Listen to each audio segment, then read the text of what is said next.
Hey, and thanks for watching part two. My name is Jason Brown, the co-founder of SERPWoo, inventor of SERP tracking. And I wanted to do part two to continue on with showing you how you can find business and clients during slow business times, whether that's a recession, a depression, a pandemic, a quarantine. Maybe it's just something medically happened to you and you lost a lot of business and now you're looking to get back.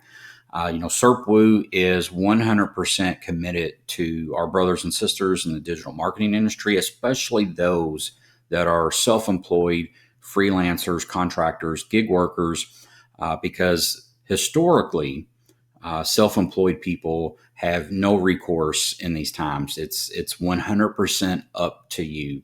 And what I mean by that is historically, especially if you're American, which I am, so I've got knowledge about this. Self-employed people almost never get unemployment. There's not been any time that I've been alive as an adult that I remember that anybody has gotten unemployment at the federal level during a depression or recession. Now, individual states vary, but speaking on the federal level, unemployment is not available to you. You also are not able to dip into your stacked if you've been at a company. You don't get vacation days or PTO days that might be stacked that you can use as a self-employed person, obviously.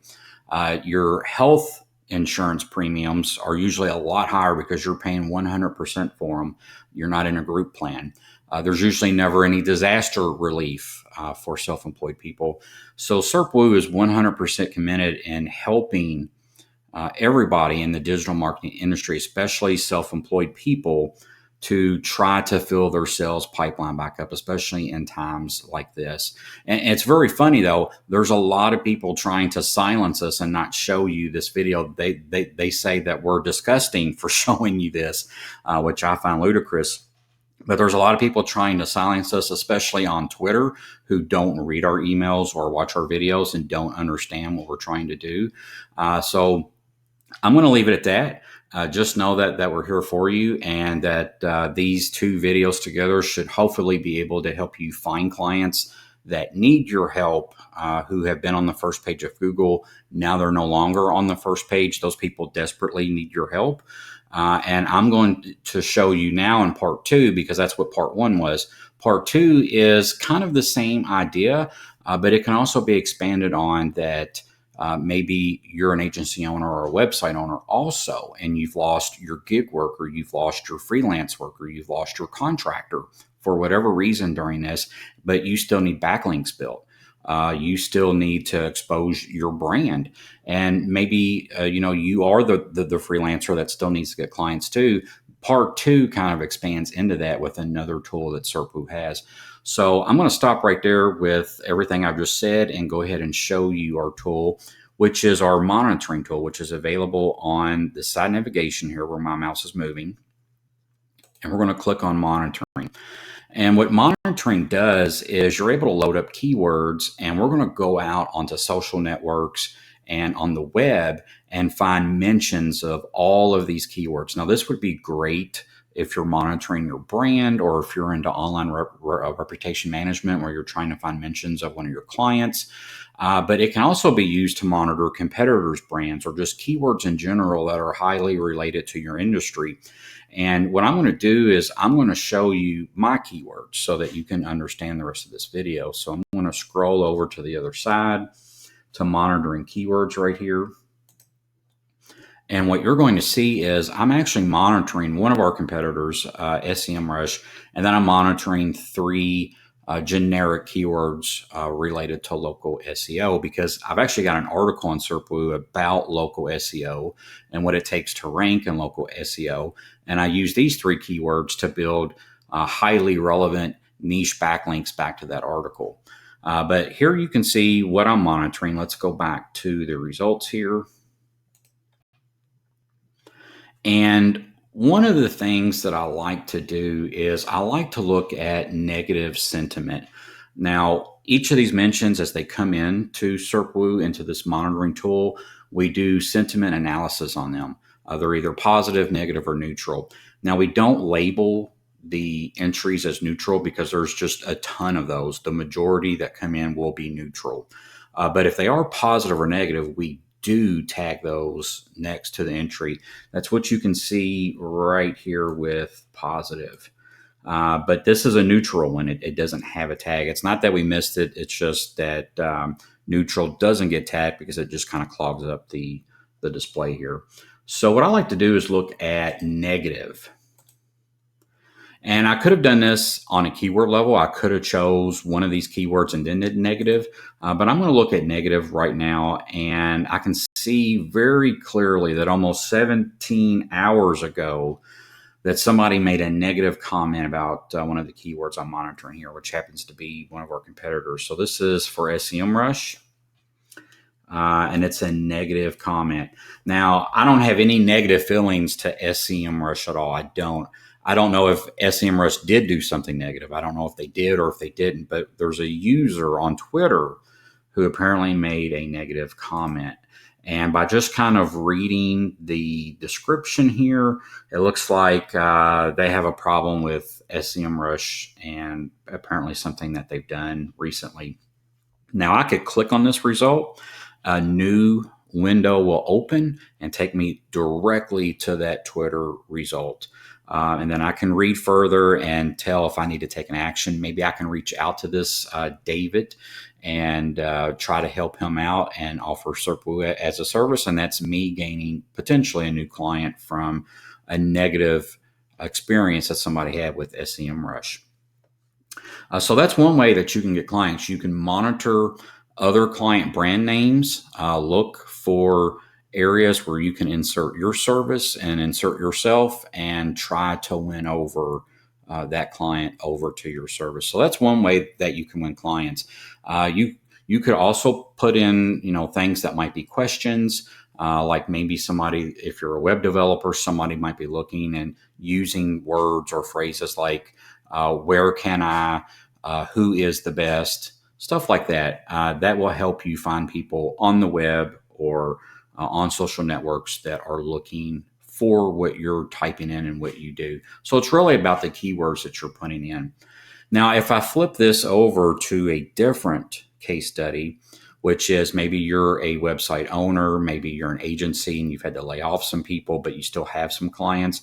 Maybe you're a website owner and you've lost your gig worker from Upwork or Fiverr. Maybe you've lost your freelance talent because they got hit with other clients who canceled on them and they just decided to quit the business. But you still need to get your website exposure, and you still need to build backlinks to your website during this time as well. You don't want to shut down your marketing. Well, that's where my other keywords, say for local SEO, that I was monitoring would come into play. Now, for this particular study, I'm not worried about negative or positive, but I do want to look at individual keywords. So maybe I'm going to look for people that have typed in SEO for local. And potentially, I want to look for people who have mentioned this on Reddit. So I'm going to untick YouTube, untick Twitter, untick Google. And the only thing that I have from Reddit was 2.5 days ago, which was somebody that opened up a Reddit post about managing SEO for a local business. Let's see if we've got any other keywords here. Yeah, here's somebody that's asking a question. Should I add a blog to my Wix website to increase local SEO? You could swoop in there and answer that on Reddit and leave a link back to your website. Now, Reddit's, they kind of frown on the self-advertising. So, you've got to be really careful what you do on Reddit, but there is potential to be able to help somebody there and then drop a link back to your website or to your blog. We're going to add in YouTube now. So I'm going to add in YouTube, and we see that there's plenty of people who are making videos about, it looks like a lot of them are about their company. One thing I do with an article that I've got about local SEO, where I go in to talk about what it takes to rank for local SEO, I might go through and watch these videos. Again, if you click on any of these entries, it's going to open up a new window and it's going to take you exactly to that YouTube video. I might watch that video. And if there's some good information there, I might leave a comment and say, hey, this is really good information. Do you mind if we use this information and quote you for our article about what it takes to rank in local SEO for 2020? And then I drop the link there so they can visit that link. And usually within a day or two, I'll get a comment back that says, yeah, sure, anything that you need, use the video. Here's my email to reach out to me. And then I've dropped my link too. This isn't just for Reddit and YouTube. If I open this up to Twitter and Google, you're going to see a lot more results. Now, for Twitter, it's a lot of people self-promoting, but many times there's somebody that might have read a good article, maybe about local SEO, because that's the term that I'm tracking, and it links to a Forbes article, or it links to a Huffington Post article, or maybe Search Engine Land. And I read the article and realize that I can insert my local SEO article into there by reaching out to the author or the blogger or the reporter and say, hey, do you mind inserting, my article in as well? Here's the link. And of course, my article is a great article that has a lot of actionable ideas and tactics in it, and it gets included. So here are a lot of Twitter posts. Now we get into Google results identified by the icon here. And I could go through here and maybe find a good article. A lot of these websites aren't going to have a way for me to drop a link, but some of them do have good articles or good posts on them, and I can leave a blog comment. Now, I'm not saying that people should go out and block comment, but that is one way that you can get your link in there. You can also find a very good article through looking through the Google results that we present and reach out to the owner of the website and say the exact same thing that I told you about Forbes or Huffington Post with the reporter and say, hey, do you mind, putting my link in with your resources? Or you can come back and say, hey, this was a great article. Do you mind if I include you in this, in our article?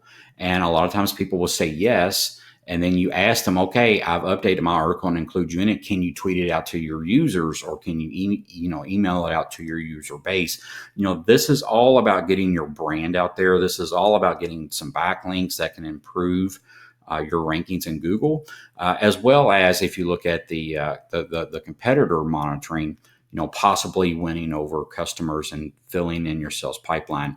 And, even if you're doing these backlinks and you're doing this exposure, that can help possibly fill your sales lineup too. Now, this isn't a magic bullet. You're not going to be able to go in here and run through all of these and get a ton of backlinks and potential clients all in one day. This is definitely something that you've got to go in. We've got to collect the results over time for you and present them to you. And then you've got to go through them and work all of these mentions for either exposure or for backlinks or for direct traffic where you can maybe win over a potential customer. So again, this isn't something that's going to work day one or day two. This is definitely something that you would work at for a little while to hopefully get your sales pipeline built up or help increase your rankings and build exposure to your brand. So that's part two. You can definitely come in and use monitoring. It is a paid option for SERPWOO users. Now in part one, where I showed you in the part one video about the keyword rankings and using the focus date, that's for free or paid users. Free or paid users have access to our SERP tracking tool. This monitoring tool is a paid option within SERPWOO. When you become a paid member, you're eligible to use our monitoring service. But at that same time, I'd like to sweeten the deal for you. So if you're not a paid user, if you sign up as a paid user and then you start a monitoring project, I'm going to notice that within SERPWOO. You can reach out to us after you start a monitoring project, or you can reach out to me later and I'll help you out with something that might give you a small bonus to help you out within this time. But these are, definitely ways that you can reach out, build your sales pipeline, show your exposure, get exposure for your brand, and possibly build links back to your web properties to help you get up to the top of Google. So I hope you've enjoyed this video. Please reach out to us with any questions or concerns, and I look forward to seeing you in the next video. Thanks a lot. Stay safe.